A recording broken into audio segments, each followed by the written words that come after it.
নমস্কার দর্শক বন্ধুরা, আমি মিনা পূর্বিস কিচেনে আপনাদের সকলকে স্বাগত জানাই। আমি আজ যে রেসিপিটি তৈরি করেছি এটি পুরোপুরি নিরামিষ একটা রেসিপি। শীতকালে সবজি দিয়ে দারুণ একটা রেসিপি। আপনারা বাড়িতে নিরামিষ রান্না করলে এই রেসিপিটি ট্রাই করে দেখবেন, খুবই টেস্টি হয়। তো চলুন বন্ধুরা দেখে নিই এই রেসিপিটি তৈরি করার জন্য কি কি দরকার। আমি এখানে দেখুন ফুলকপি নিয়ে নিয়েছি, ক্যাপসিকাম, গাজর, টমেটো আর পনির, কড়াইশুঁটি, কাঁচা লঙ্কা, আলু আর বিনস। এই সবজিগুলো দিয়ে আমি আজকের এই রেসিপিটি তৈরি করব। তো রেসিপিটি তৈরি করার জন্য আমি একটা কড়াই বসিয়ে দিলাম। কড়াইটা গরম হওয়ার পরে আমি এখানে সাদা তেল দিয়ে দিয়েছি। তেলটা একটু গরম হওয়ার পরে আমি পনিরগুলো ভালো করে ভেজে নেব। হালকা একটু গোল্ডেন ব্রাউন করে পনিরগুলো ভেজে নিতে হবে।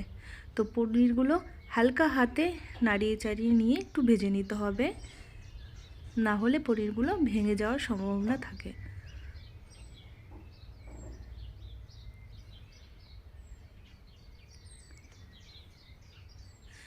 তো পনিরগুলো ভাজা হয়ে গেছে বন্ধুরা। আমি এবার পনিরগুলোকে এক এক করে তুলে নিচ্ছি। খুবই সাবধানে তুলতে হবে, না হলে পনিরগুলো ভেঙে যাবে। পনিরগুলো তোলার পরে একই তেলে আমি এবার সবজিগুলোকে হালকা একটু ভেজে নেব। প্রথমে আমি আলু দিয়ে দিলাম, তারপর আমি গাজর আর বিনসটা দিয়ে ফুলকপি দিয়ে দিলাম। দিয়ে এবার নেড়ে চেড়ে এটাকে একটু ভালো করে ভেজে নেব। ক্যাপসিকামটা একটু বাদে দেব আমি, কারণ না হলে আগে দিলে ক্যাপসিকামটা গলে যাবে একদমই। তো সবজিগুলোকে এইভাবে নেড়ে চেড়ে নিয়ে আমি একটু ভেজে নেব হালকা হালকা করে।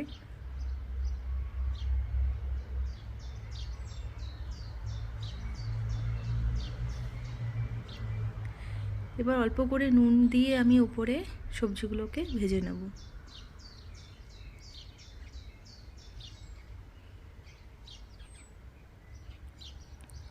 শীতকালের সময় এই সবজিগুলো সবারই বাড়িতে অ্যাভেলেবেল সবসময় থাকে, তো খেতেও খুব ভালো লাগে আর সবজিটাও খাওয়া হয়ে যায়।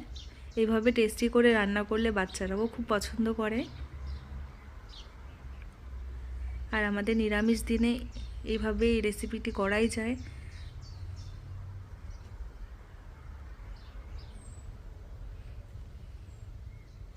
তো বন্ধুরা দেখুন সবজিটা বেশ খানিকটা ভাজা হয়ে এসছে। এবার আমি ক্যাপসিকামগুলো এর মধ্যে অ্যাড করে দিলাম। আমি ইয়েলো কালারের ক্যাপসিকাম নিয়েছি, আপনাদের বাসায় যেটা অ্যাভেলেবেল থাকবে আপনি সেটাই নিতে পারেন। তো ক্যাপসিকামটা দেওয়ার পরে আবারও একটু নেড়ে ছেড়ে দিতে হবে।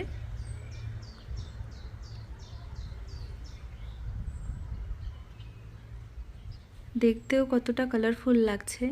এরকম কালারফুল খাবার দেখলে বাচ্চারাও একটু খেয়ে নেয়, কারণ সাধারণত বাচ্চারা সবজিটা খুব একটা পছন্দ করে না। তো বন্ধুরা সবজিটা আমি ভেজে নিলাম, নিয়ে এবার তুলে নিচ্ছি। ওই একই তেলে আমি একটু ঘি দিয়ে দিলাম, 1 টিস্পুন ঘি দিয়ে দিলাম। তারপর আমি এর মধ্যে শুকনো লঙ্কা আর গোটা গরম মশলা ফোড়নে দিয়ে দিলাম। ফোড়নটা একটু ভাজা হলে আমি এর মধ্যে টমেটো দিয়ে দিলাম। আমি টমেটোটা একটু বড় করেই কেটেছি, 2টো টমেটো নিয়েছি, 4 টুকরো করে কেটে নিয়েছি।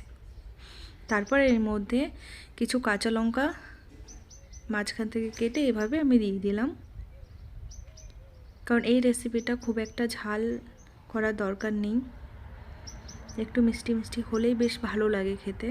তো তারপর বন্ধুরা আমি এখানে পোস্ত আর কাজু আগে থেকে বেটে নিয়েছিলাম, ওটাই দিয়ে দিলাম।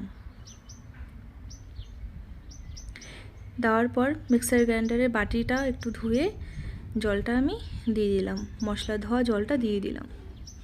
দিয়ে একটু নেড়েচেড়ে দিতে হবে, মশলাটাকে ভালো করে মিশিয়ে নিতে হবে।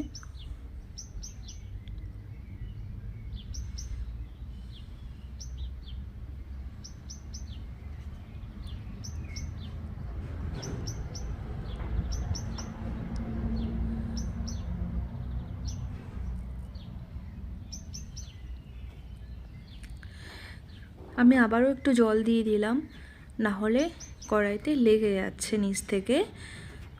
কারণ এটার মধ্যে আমি সবজিটা ভেজে নিয়েছিলাম, তাই জন্য নিচ থেকে একটু কড়াইটা ধরে যাচ্ছে। তো আবারও আমি একটু জল দিয়ে দেখুন ভালো করে মিশিয়ে নিচ্ছি। এভাবে মিশিয়ে নিয়ে তারপর আমি মশলাগুলোকে, বাকি যা যা মশলা ব্যবহার করব সেটা আমি অ্যাড করে দেব।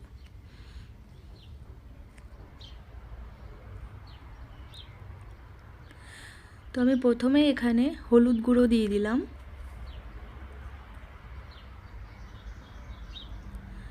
তারপর আমি এখানে কাশ্মীরি রেড চিলি পাউডারটা দিলাম, আর সামান্য পরিমাণে আমি একটু ঝাল লঙ্কার গুঁড়োটা দিয়ে দিলাম, কারণ এটা বেশি খুব একটা ঝাল হবে না রেসিপিটা। তারপর আমি এর মধ্যে একটু জিরে গুঁড়ো দিয়ে দিলাম, সামান্য পরিমাণে মশলাগুলো যাবে। তারপর একটু ধনিয়া গুঁড়ো দিয়ে দিলাম, শেষে আমি নুন দিয়ে দিলাম। এবার মশলাটাকে ভালো করে গ্রেভিটার সঙ্গে মিশিয়ে নিতে হবে। এটা একটু ভালো করে মিশিয়ে নিতে হবে, যত ভালো করে মিশিয়ে নেবেন কালারটা খুবই সুন্দর আসবে।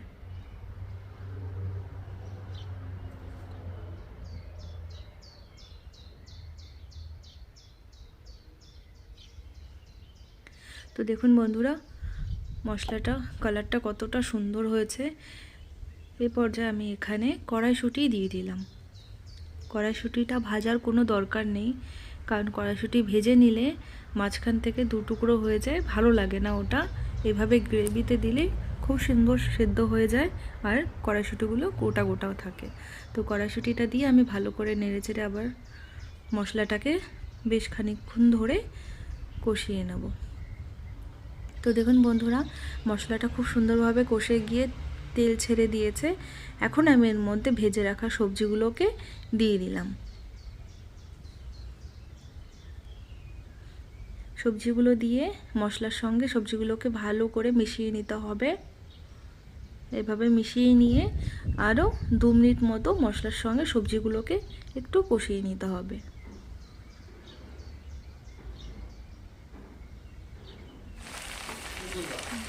তো দেখুন বন্ধুরা, মশলার সঙ্গে সবজিগুলো ভালো করে কষে গেছে।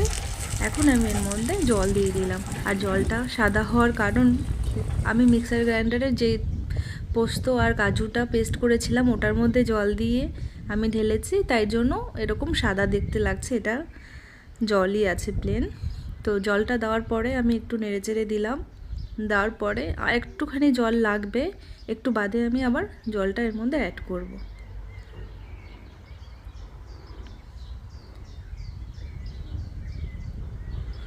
তো আমি আবারও একটু জল দিয়ে দিলাম, কারণ পোস্ত আর কাজুটা দেওয়া আছে, তার জন্য এটা গাঢ় হয়ে যাবে গ্রেভিটা পরে। তারপরে দেখুন বন্ধুরা, আমি এখানে পনিরগুলো দিয়ে দিলাম, দিয়ে আবারও একটু মিশিয়ে নিচ্ছি।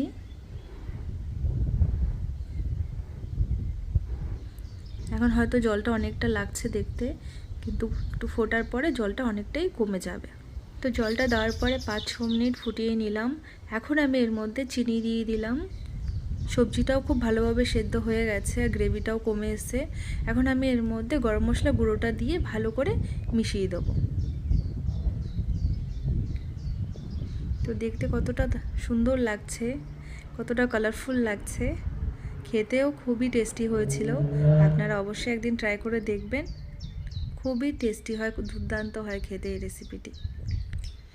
তো বন্ধুরা, আমার রেসিপিটি কমপ্লিট, আমি এখন নামিয়ে নেব।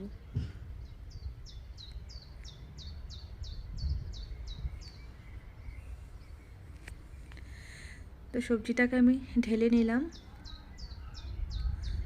দেখুন গ্রেভিটা খুব বেশি হয়নি, বেশ একটু গা মাখা মতো হয়েছে।